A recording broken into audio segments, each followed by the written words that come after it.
to be loud. Okay?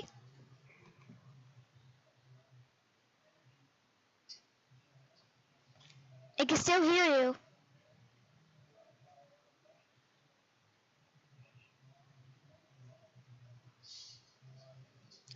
Oh, get out! I'm gonna tell Dad in 5. I'm telling Dad, that's it. No.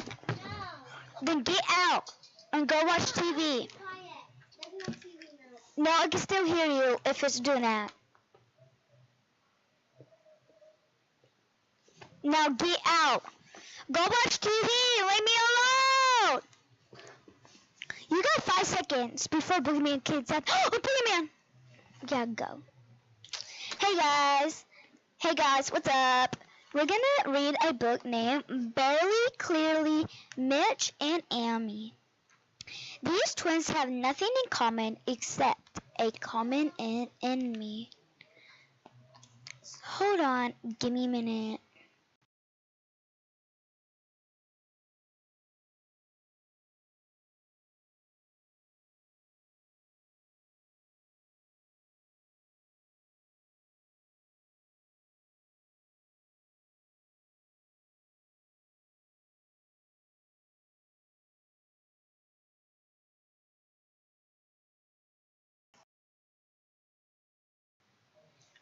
Back where we was at, Michelle Huff, day began like any other summer.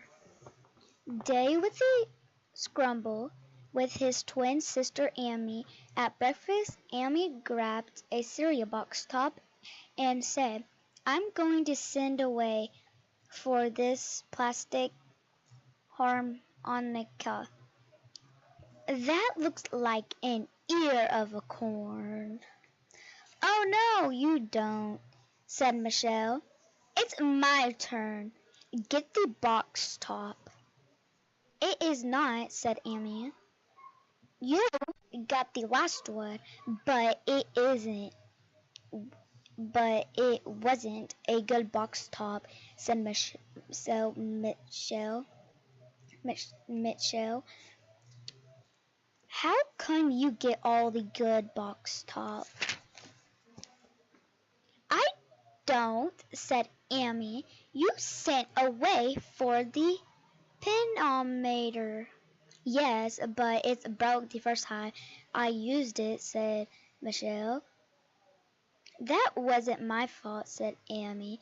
It's no fault, said Michelle. You always grab the good box tops and then don't send away for things. Be quiet, both of you, said Miss Huff. I shall serve hot oatmeal every morning, 365 days of the year, and you won't have any box tops to send away. Mr. Huff, who had to catch a bus to the city, glanced at his watch and said, That ought to settle this morning squabble. How do you say the word? Okay, Mom, you win, Michelle said. Emily. Oatmeal, ick, said Amy. After breakfast, Michelle went out to the patio to work on the skateboard. He was building out of an old board and a roller skate, while Amy went to her room and began to play her cello.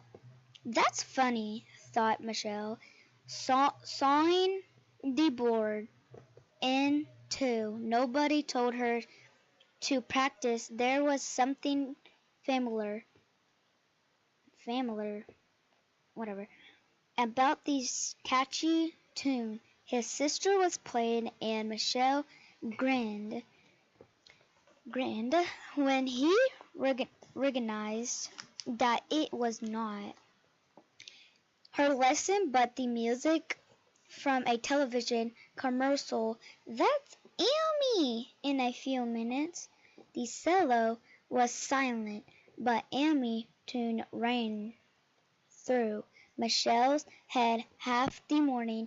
He was pounding the last nail around the half of the skate, fastened to front of the board when Amy came out the back door. I thought I heard Marilla come through the gate, Amy said. She picked a dandelion that had gone to seed in a flower bed and held it up to examine it more closely.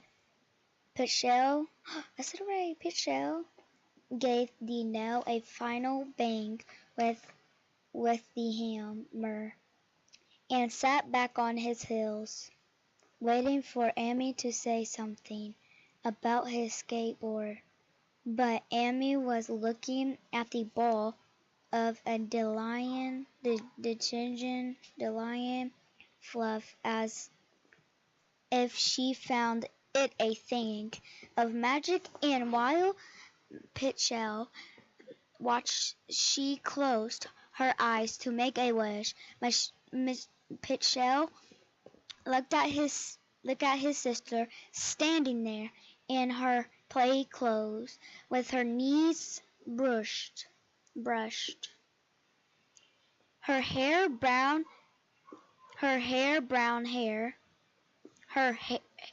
hair falling to her shoulders, and her summer freckles bright in the September sunshine. Her lips were puckered beside the dandelion white head, as if they had been drawn up by a string. He saw her chest rise as she drew a deep breath and held it for a moment. Suddenly the teleportation was too great for Michelle. Gathering his breath, he rose and moved swiftly and silently across the concrete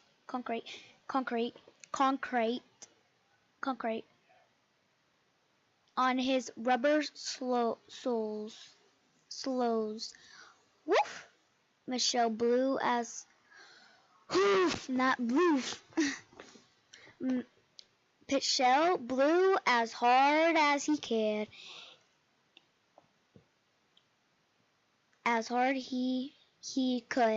and sent everyone of Amy's delusion. Oh, I said it right! Yes. Seeds dancing into the sunshine. Amy's eyes flew open, and for a moment she started as an empty stem in her hand. Then,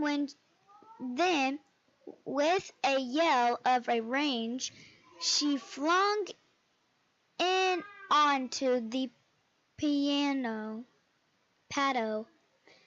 Pichelle huffed. She shrieked, "You spoiled my wish.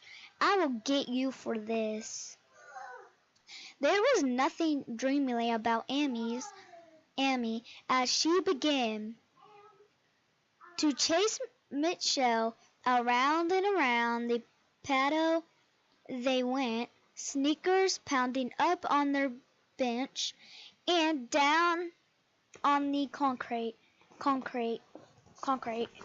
don't know how to say the word, but okay. Where was I?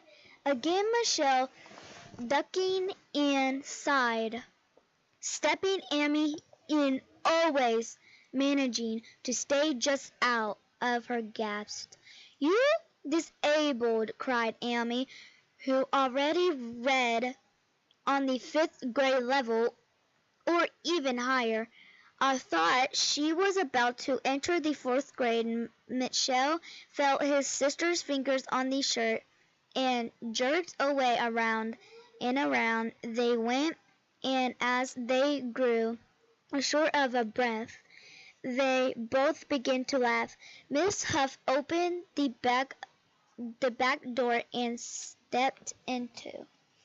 Okay, so I'm gonna read the other book, and tomorrow I'm gonna read like about 1, 2, 3, 4, 5. We're gonna read 5 pages about Beverly, Curly, Mitch, and Amy. So we're gonna save that.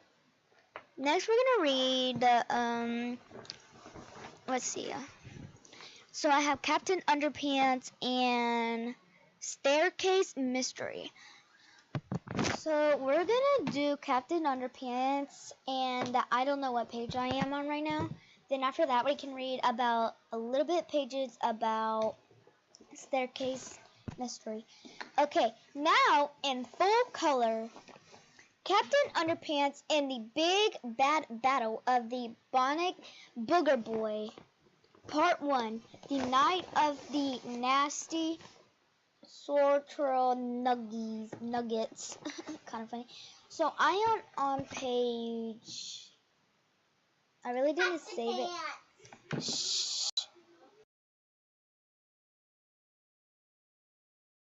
Okay, sorry, I was talking to my sister. So, let me find which one. I was on page... Oh, right here. Page 75. Oh, almost fell. After a few hours, Melvin had built his newest and most powerful robot ever, which had 3 sets of interchangeable laser eyeballs.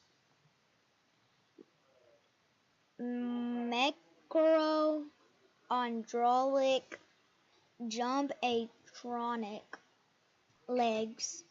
That's a weird name. Where was I? Super Salmon Automo arms. And an extinctable octo-claw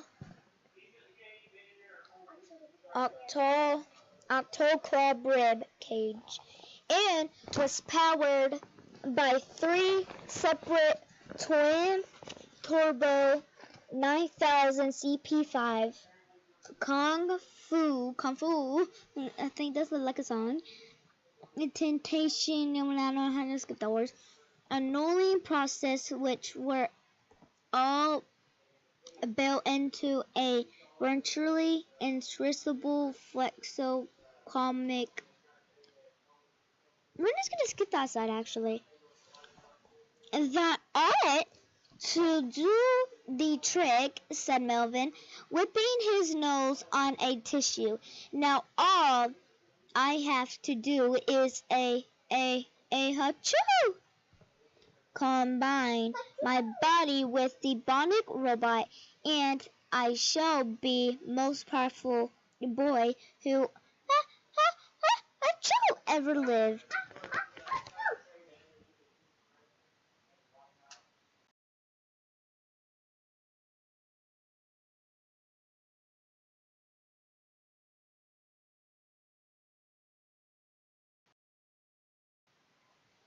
Melvin's fantasy. I just do that sometimes. As Melvin set up the Combiner Tron 2000 and made the proper on Mr. Minute. I don't know why they do long words, but I don't know how to read it. He managed what his life would be like as world's first bionic boy. He imaged himself walking into school the next day, his arms swinging confidently as he crashed through the classroom wall. The girls were swung as Melvin talked for hours about the amazing world of science. Miss Ribble would probably let Melvin sit at her desk for now on because Melvin's new bunch of steel would be too massive fit into a ordinary children's chair. Okay, so we're gonna done reading that. So I'm only gonna read one page about Suitcase Mystery. Only one if I want to, cause I'm not really a big reader, but I need to get used to it so I know how to like say words and stuff. So we're gonna read page 1 and 2. The Adeline house was jumping every few minutes. People on the front porch rang the doorbell, and every few minutes on the back porch, the family dog watched wine to come in. The Aladdin children were in the kitchen baking cookies. Watch didn't want to miss any of the fun or any of the crumbs either. Miss McGurlier, the Aladdin housekeeper, handed Violet Aladdin two china plates. I know you make a pretty pattern of cookies on these plates.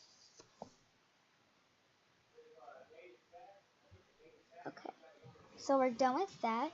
Now we're gonna watch Captain Underpants. So I do not need you to see my account. So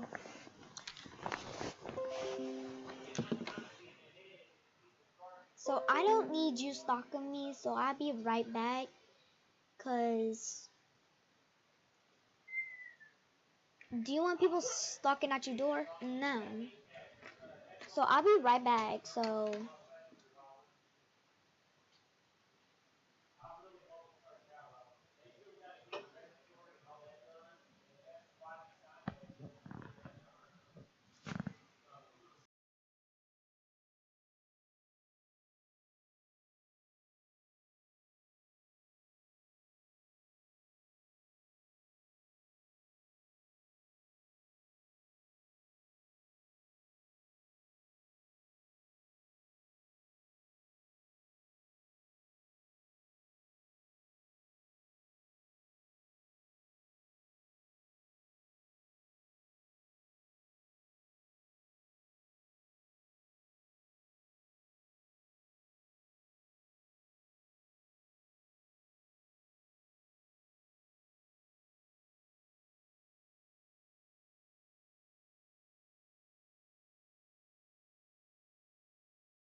but we're gonna go anywho. Don't say that. That's bad one. I cooked my love food. It's spilled. It's like I cut my love into pieces in my love only good.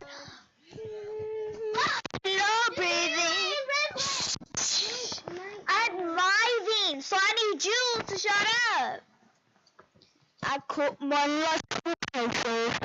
My love has been gone. Elena, shut up. No one cares about you. I cut my little pieces when like a pizza. Temptation, no breathing.